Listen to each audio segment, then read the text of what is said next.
Muy buen día, el día de hoy me ha tocado hablar sobre el lenguaje VHDL como trabajo de investigación virtual para la parte teórica de la materia de electrónica digital. ¿Qué es un lenguaje VHDL?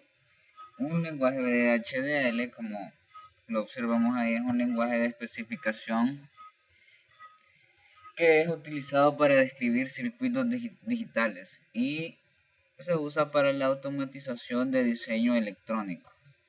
El VHDL es un acrónimo proveniente de la combinación de dos acrónimos, el VHSIC y el HDL. Este lenguaje el código se compone de dos partes fundamentales, la entidad y la arquitectura. La entidad es la que declara los puertos de entrada y salida que conectan al mundo exterior. Y la arquitectura pues es todo lo que se escribe, todo lo que corresponde al funcionamiento del programa para realizar un proceso.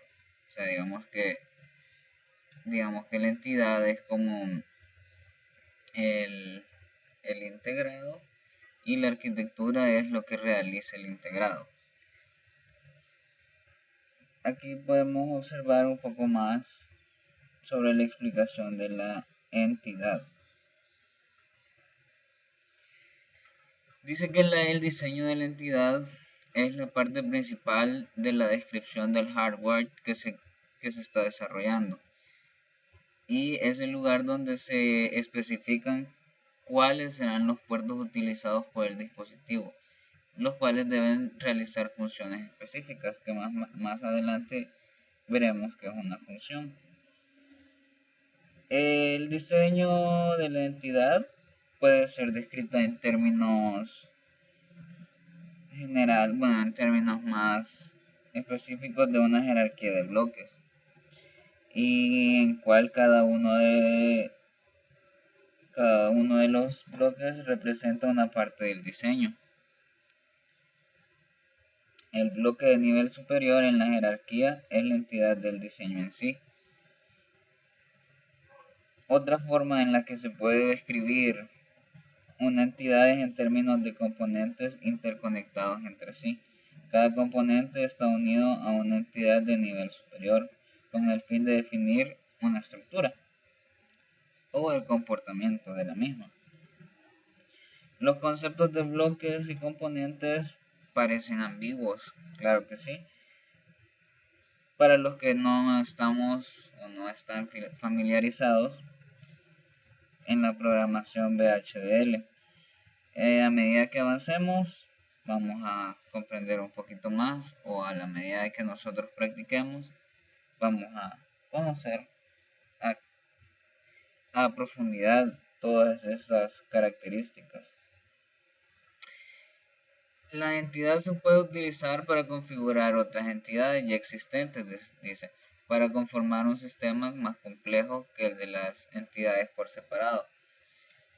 Para la declaración de una identidad hay que definir un nombre y también el nombre de los puertos de entrada y salida que utilizará el diseño. A continuación mostramos un esquema básico para la declaración de entidades. Las entidades que usaremos solo se declararán puertos, como tenemos aquí: entrada, nombre, entidad, entrada o de inicio, o nombre de entidad es el nombre de entrada, y dice final el nombre de la entidad que ocupamos. ¿Cómo se declaran los puertos? Como vimos anteriormente, cada entidad se compone de puertos. Esto se realiza porque se ocupan en el diseño del dispositivo. Los puertos se declaran utilizando el comando port o puerto en inglés, en la cual se define los nombres, los modos y los tipos de las señales a utilizar como altos y bajos o encendido y apagado, digamos. Tenemos 4 modos permitidos para los puertos, que son in, que es la que define un puerto como entrada y solamente como entrada. Tenemos out, que define al igual un puerto como salida y nada más de salida. Tenemos un puerto in-out, que este puerto se define como un puerto bidireccional, o sea que pueden entrar o pueden salir datos dependiendo cómo nosotros configuremos el dispositivo. Tenemos también el puerto buffer, que es una salida, pero ofrece la posibilidad de que el dispositivo pueda leer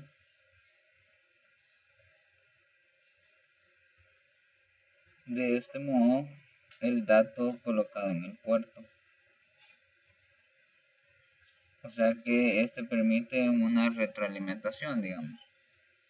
Solo es salida, pero permite que este se esté retroalimentando. Tenemos también que tenemos tipos de datos que también son utilizados para los puertos. Esto quiere decir que se ocupan datos como el bit y bit vector, que nada más se ocupa para programas compatibles o para que la conexión entre programas o entrelaces de los dispositivos sea adecuada y sean compatibles.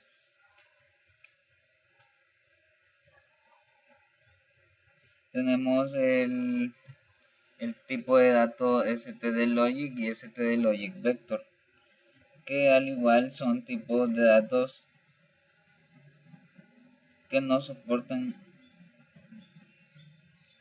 el estándar, que soportan el estándar original del programa, o sea que pueden ocuparse en cualquier versión.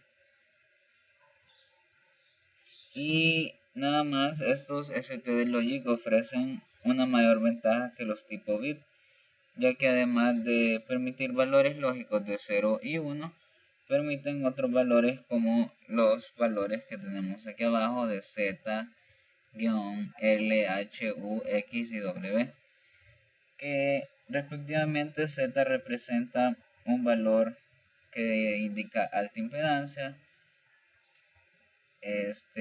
guión alto significa una condición que no importa, la L significa una señal débil de 0, la H significa una señal débil de 1, la U indica que no se ha inicializado, la X indica un valor desconocido y la W indica una señal débil que es desconocida.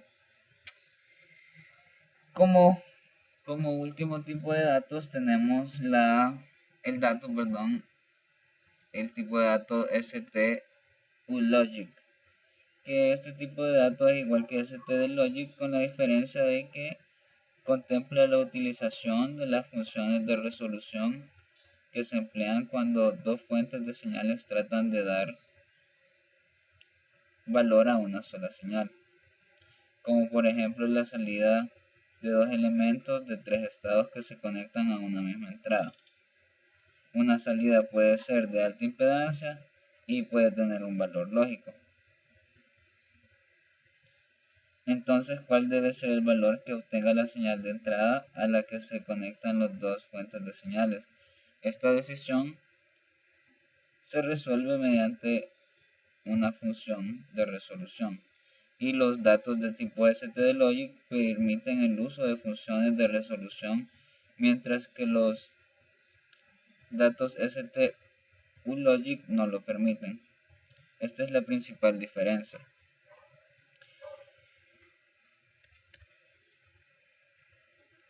Tenemos como arquitectura, o vamos a explicar qué es un poco la arquitectura, porque hasta el momento solo nos hemos enfocado en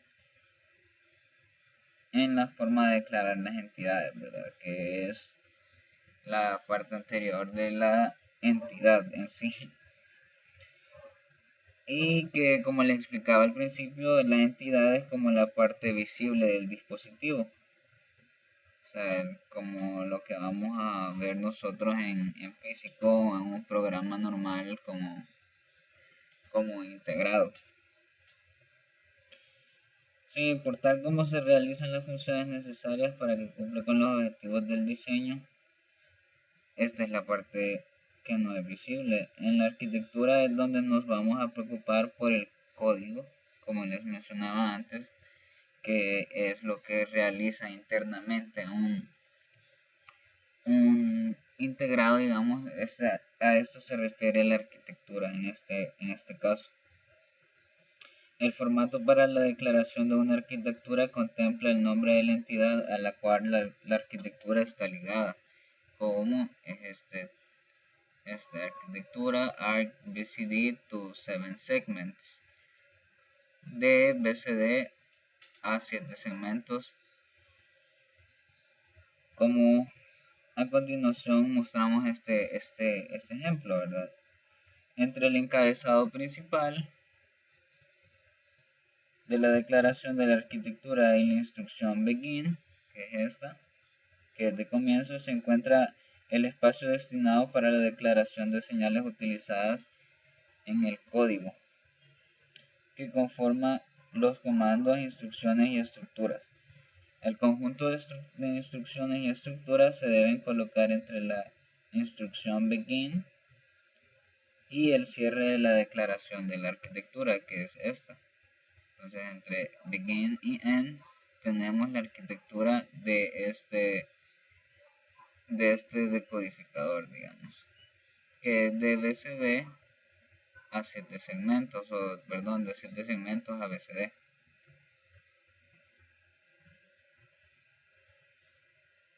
Antes de ir en cuanto a los tipos de señales que pueden soportar este tipo de declaración, son las que hemos visto anteriormente. Posiblemente hay más, pero eso depende de que también se conozca el programa. Esto ha sido todo sobre la exposición. Muchas gracias.